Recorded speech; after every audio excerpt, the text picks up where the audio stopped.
नमस्कार. DMI TV मध्ये तुमचं पुन्हा एकदा मनपूर्वक स्वागत आहे. मित्रांनो, टार्गेट 10वी आणि आजचा विषय आहे राजकारण. पण थांबा, घाबरू नका. आपण इथे राजकारण करणार नाही आहोत, तर आपण शिकणार आहोत आपल्या लोकशाहीचा कणा असलेलं राज्यशास्त्र. आज आपण 10वीचा धडा क्रमांक 4 सामाजिक व राजकीय चळवळी अशा प्रकारे वाचून घेणार आहोत की तुम्हाला पुन्हा पुस्तक उघडायचीही गरज पडणार नाही. आपण या व्हिडिओत शिकणार आहोत की हा धडा म्हणजे केवळ परीक्षेचा अभ्यास नाही, तर तुमच्या नागरिक म्हणून असलेल्या शक्तीची ओळख आहे. आज आपण खालील महत्त्वाच्या मुद्द्यांचा अभ्यास करणार आहोत. चळवळी का? जर लोकशाहीत सरकार असेल तर मग चळवळींची गरजच काय पडते? चळवळ म्हणजे नक्की काय? एखादा गट जेव्हा एकत्र येतो तेव्हा त्याला चळवळ कधी म्हणायचं? भारतातील प्रमुख चळवळी. आपण त्या चळवळींचा इतिहास आणि महत्त्व जाणून घेणार आहोत ज्यांनी भारत बदलला. आदिवासी चळवळ, जल, जंगल आणि जमिनीसाठी दिलेला लढा. शेतकरी चळवळ, जगाच्या पोशिंद्यांच्या नेमक्या मागण्या काय आहेत? कामगार चळवळ, गिरणी कामगारांपासून ते आजच्या IT क्षेत्रापर्यंतचा प्रवास. स्त्री चळवळ, हक्क, समानता आणि सन्मानाचा लढा. पर्यावरण चळवळ, काळाची गरज आणि निसर्गाचे रक्षण. ग्राहक चळवळ, तुमची फसवणूक टाळण्यासाठी जागो ग्राहक जागो नक्की काय आहे? या अद्भुत प्रवासाला सुरुवात करण्याआधी जर तुम्ही या चॅनलवर नवीन असाल आणि 10वीची तयारी अशाच सोप्या मराठमोळ्या भाषेत करायची असेल तर आत्ताच खालील सबस्क्राईब बटन दाबा आणि त्या शेजारची घंटी वाजवायला विसरू नका, कारण बोर्ड परीक्षेचे सर्वात महत्त्वाचे गुपितं इथेच उघड होणार आहेत. चला तर मग सुरू करूया. एका स्थानिक वर्तमानपत्रातील ही बातमी वाचा. बालविवाहाविरोधीच्या चळवळीला बरेच यश आले असून बालविवाहाच्या प्रमाणात सुमारे 50% घट झाली आहे. या चळवळीतील कार्यकर्त्यांनी खूप सजगपणे काम केले. हुंडाविरोधी चळवळीच्या कार्यकर्त्यांनीही त्यांना मदत केली. याच परिसरात आता कुपोषणाविरोधी मोहीम हाती घेणं आवश्यक आहे, कारण गरिबी आणि कुपोषण या आणखी दखल घेण्याजोग्या समस्या आहेत. वर्तमानपत्रातल्या या बातमीत चळवळींचा उल्लेख आहे. त्याचा अर्थ तुम्ही सांगू शकाल का? या बातमीत सुटे असे एक विषय दिसतात. म्हणजे चळवळी एकाच विषयाशी संबंधित असतात का? चळवळींनी परस्परांना सहकार्य केल्यास ती अधिक प्रभावी होईल असे तुम्हाला वाटते का? मागील पाठात आपण राष्ट्रीय आणि प्रादेशिक पक्षांविषयी जाणून घेतले. राजकीय पक्ष सत्तेच्या स्पर्धेत असतात व निवडणुका जिंकून ते सामान्य जनतेचे प्रश्न सोडवण्याचा प्रयत्न करतात. राजकीय पक्षांची भूमिका सर्वसमावेशक स्वरूपाची असते. त्यांना कोणत्या तरी एकाच प्रश्नावर लक्ष केंद्रित करून चालत नाही. सार्वजनिक स्वच्छतेपासून ते अवकाश संशोधनापर्यंतच्या सर्व बाबींचा त्यांना राष्ट्रीय भूमिकेतून विचार करून निर्णय घ्यावा लागतो. समाजातल्या सर्व समाज घटकांच्या समस्यांसाठी राजकीय पक्षांकडे काही कार्यक्रम असावा लागतो. शेतकरी, कामगार, उद्योजक, महिला, युवा वर्ग, ज्येष्ठ व्यक्ती अशा सर्वांचा विचार करून राजकीय पक्ष धोरणे ठरवतात. चळवळी का? समाजातल्या सर्वच व्यक्तींना राजकीय पक्षात सहभागी होऊन सार्वजनिक हितासाठी काही करणे शक्य असतेच असे नाही. काही लोक एखाद्याच प्रश्नावर लक्ष केंद्रित करून त्या प्रश्नाचा पाठपुरावा करतात. त्याच्या निराकरणासाठी लोकांना संघटित करून शासनावर एखादी कृती करण्यासाठी दबाव आणण्याचा प्रयत्न करतात. सातत्याने कृतिशील राहून त्या समस्येबाबत जनमत तयार करून राजकीय पक्ष व सरकारवर दबाव आणण्याचे काम केले जाते. या सामूहिक कृतींना चळवळ असे म्हणतात.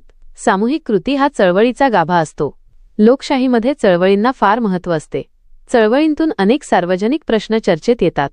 शासनाला त्या प्रश्नांची दखल घ्यावी लागते.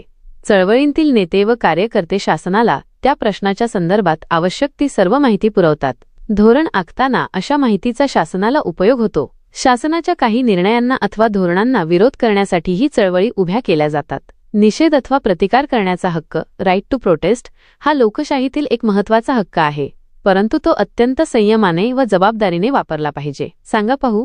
विस्थापितांचे पुनर्वसन योग्य प्रकारे व्हावे, त्यांचे उपजीविकेचे साधन सुरक्षित राहावे म्हणून आपल्या देशातील सक्रिय चळवळी कोणत्या? चळवळ म्हणजे काय? चळवळ ही एक सामूहिक कृती असते. त्यात अनेक लोकांचा सक्रिय सहभाग अपेक्षित असतो. चळवळ हे लोकांचे विशिष्ट प्रश्नाभोवती निर्माण झालेले संघटन असते.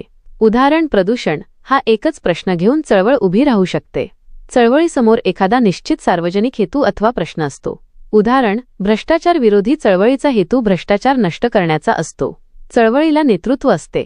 नेतृत्वामुळे चळवळ क्रियाशील राहते. चळवळीचा हेतू, कार्यक्रम, आंदोलनात्मक पवित्रा यांविषयी निर्णय घेता येतात. खंबीर नेतृत्व असेल तर चळवळ परिणामकारक होते. चळवळींच्या संघटना असतात. संघटनांशिवाय चळवळींना सातत्याने प्रश्नांचा पाठपुरावा करता येत नाही. उदाहरण, शेतकऱ्यांच्या चळवळीसाठी शेतकरी संघटना काम करते. कोणत्याही चळवळीला जनतेचा पाठिंबा आवश्यक असतो. चळवळ ज्या प्रश्नाभोवती निर्माण झाली आहे तो प्रश्न जनतेला आपला वाटला पाहिजे. त्यासाठी निश्चित कार्यक्रम ठरवून त्या आधारे चळवळी जनमताला आकार देण्याचा प्रयत्न करतात. चर्चा करा. चळवळी जरी एकाच प्रश्नाचा पाठपुरावा करत असल्या तरी चळवळींमागे एक व्यापक विचारसरणी असते.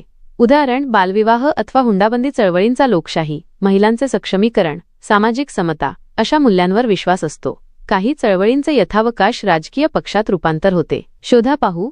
भारतातल्या कोणत्या चळवळींमुळे न्यायालयात जनहितार्थ याचिका दाखल होऊन न्यायालयाला त्यावर निर्णय द्यावा लागला? महात्मा फुले, महात्मा गांधी, संत गाडगे महाराज, डॉक्टर बाबासाहेब आंबेडकर यांनी कोणत्या चळवळी उभ्या केल्या? खालील संवाद वाचा व त्यावर एक परिच्छेद लिहा. मानवी हक्क रक्षणाची चळवळ जर जगभर प्रभावी झाली तर अन्य कोणत्याच चळवळींची गरज नाही. 2. पण विकसनशील देशांमधील प्रश्न कितीतरी वेगळे आहेत. तेथील सामाजिक, आर्थिक, सांस्कृतिक परिस्थिती वेगळी असल्याने त्यातून अन्य चळवळी निर्माण होऊ शकतात. हेही खरेच आहे. नाहीतर मुली वाचवा असे आपल्याला म्हणावे लागले नसते. चळवळीचा अनुभव आपल्याला आत्ताच घेता येईल. आपण आपल्या शाळेचा परिसर मुलींसाठी निर्भय करण्यासाठी चळवळ सुरू करूया का? 5. ब्रिटिश राजवटीत चळवळी दडपल्या जात असत, परंतु या लोकशाही व्यवस्थेत चळवळी असणे हे निकोप लोकशाहीचे लक्षण आहे. चर्चा करा. भारतातील भूमिपुत्रांच्या चळवळी कोणत्या मुद्द्यांबाबत आग्रही आहेत? करून पहा. अंधश्रद्धा निर्मूलन चळवळ, नद्यांचे प्रदूषण रोखण्यासंबंधी चळवळ, स्त्रीभ्रूण हत्येविरोधी चळवळ, नॉट इन माय नेम अशा चळवळींविषयी वर्तमानपत्रांमध्ये येणाऱ्या बातम्यांचे संकलन करा. माहीत आहे का तुम्हाला? सार्वजनिक प्रश्न केवळ सामाजिक क्षेत्रातले असतात असे नव्हे, तर ते समाजाच्या कोणत्याही क्षेत्रातून निर्माण होऊ शकतात. समाज सुधारणेसाठी आपल्या देशात आणि विशेषतः महाराष्ट्रात अनेक चळवळी उभ्या राहिल्या व त्यातून समाज आधुनिक होण्यास सुरुवात झाली. आपला स्वातंत्र्यासाठीचा लढा ही सुद्धा एक सामाजिक चळवळच होती. राजकीय व आर्थिक चळवळींतून नागरिकांच्या हक्कांचे जतन, मताधिकार, किमान वेतन, आर्थिक सुरक्षितता असे प्रश्न हाताळले जातात. स्वदेशी ही एक महत्त्वाची आर्थिक चळवळ आहे. भारतातील प्रमुख चळवळी. आदिवासी चळवळ. स्वातंत्र्यपूर्व काळात ब्रिटिशांनी आदिवासींच्या जंगल संपत्तीवर उदरनिर्वाह करण्याच्या हक्कावर गदा आणली. छोटा नागपूर परिसरातील कोलाम, ओडिशातील गोंड, महाराष्ट्रातील कोळी, भिल्ल, रामोशी, बिहारमधील संथाळ, मुंडा आदिवासींनी मोठ्या प्रमाणात उठाव केला. तेव्हापासून आदिवासींचा संघर्ष चालू आहे. भारतातील आदिवासींचे अनेक प्रश्न आहेत. त्यांतील प्रमुख प्रश्न म्हणजे त्यांचा वनावरील अधिकार नाकारला जातो. आदिवासी चळवळीची प्रमुख मागणी म्हणजे आदिवासींचे वनावरील अधिकार मान्य करावेत. वनातील उत्पादने गोळा करण्याचा आणि वनजमिनीवर लागवड करण्याचा अधिकार त्यांना मिळावा. भारतातील शेतकरी चळवळ. भारतीय शेतकरी चळवळ ही एक अत्यंत महत्त्वाची चळवळ आहे. ब्रिटिशांच्या राजवटीत वासाहतिक काळातील सरकारच्या शेतीविरोधी धोरणामुळे शेतकरी संघटित होऊ लागले. बारडोली, चंपारण्य, खोतीचा प्रश्न या शेतकऱ्यांच्या चळवळीविषयी तुम्हाला माहीत असेलच. शेतकरी चळवळींच्या प्रेरणा महात्मा फुले, न्यायमूर्ती रानडे आणि महात्मा गांधी यांच्या विचारांमधून घेतल्या जातात. शेतीविषयक काही सुधारणांमुळे, उदाहरण कुळ कायदा, कसेल त्याची जमीन इत्यादी, शेतकरी चळवळ संथ राहिली. हरित क्रांतीनंतर मात्र शेतकरी चळवळ अधिक क्रियाशील आणि परिणामकारक होऊ लागली.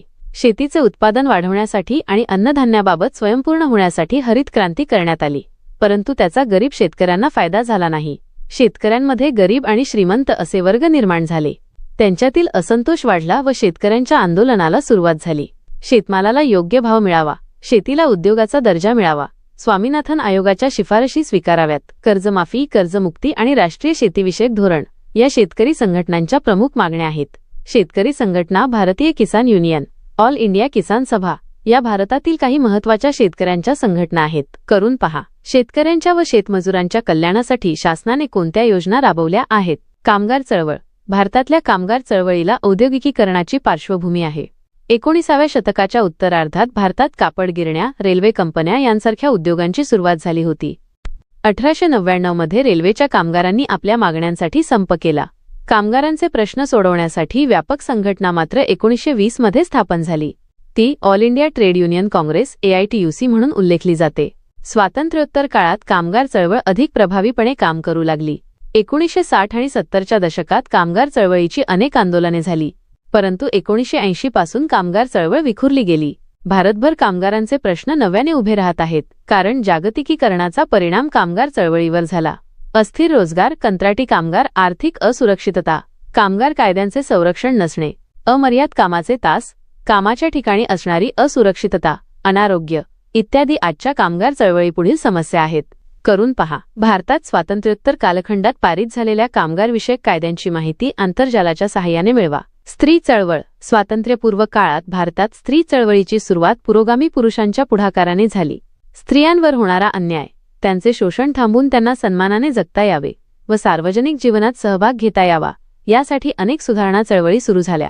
ईश्वरचंद्र विद्यासागर, राजा राममोहन रॉय, महात्मा ज्योतिराव फुले, सावित्रीबाई फुले, महर्षी धोंडो केशव कर्वे, पंडिता रमाबाई रानडे यांच्या पुढाकारामुळे सतीच्या प्रथेला विरोध, विधवा पुनर्विवाह, स्त्री शिक्षण, बालविवाहास विरोध, स्त्रियांना मतदानाचा अधिकार यांसारख्या सुधारणा होऊ शकल्या.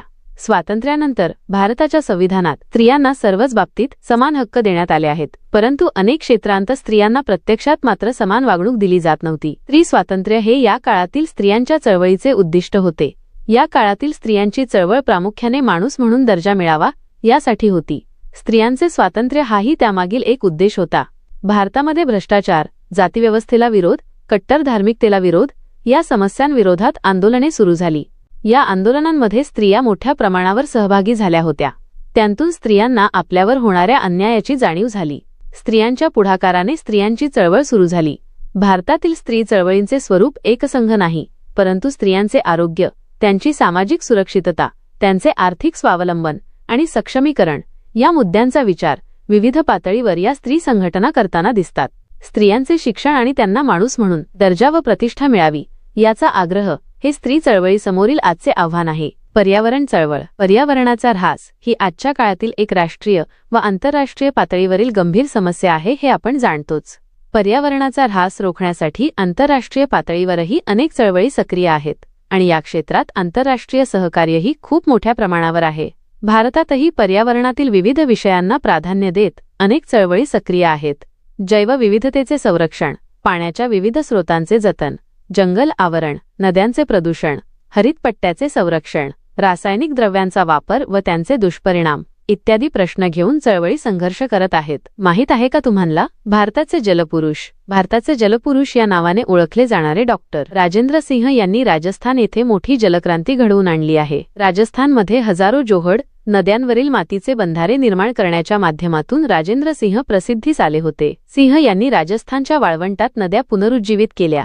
त्यांनी तरुण भारत संघ या संघटनेची स्थापना करून शेकडो गावांमध्ये सुमारे 11,000 जोहड निर्माण केले. देशभर पदयात्रा काढून जलसंवर्धन, नद्या पुनरुज्जीवित करणे, वनसंवर्धन, वन्यजीवन संवर्धन मोहीम राबवली आहे. गेली 31 वर्षे त्यांची ही सामाजिक चळवळ सुरू आहे. डॉक्टर राजेंद्र सिंह हे पाण्याचे नोबेल समजल्या जाणाऱ्या स्टॉकहोम वॉटर प्राइजचे मानकरी आहेत. ग्राहक चळवळ. 1986 साली ग्राहक संरक्षण कायदा अस्तित्वात आला.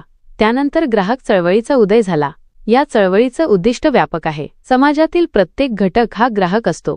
अर्थव्यवस्थेतील बदलांमुळे तसेच समाजव्यवस्था बदलल्यामुळे ग्राहकांवर परिणाम होतो. त्याला अनेक समस्यांना तोंड द्यावे लागते, जसे भेसळ, वस्तूंची वाढवलेली किंमत, वजनमापातील फसवणूक इत्यादी.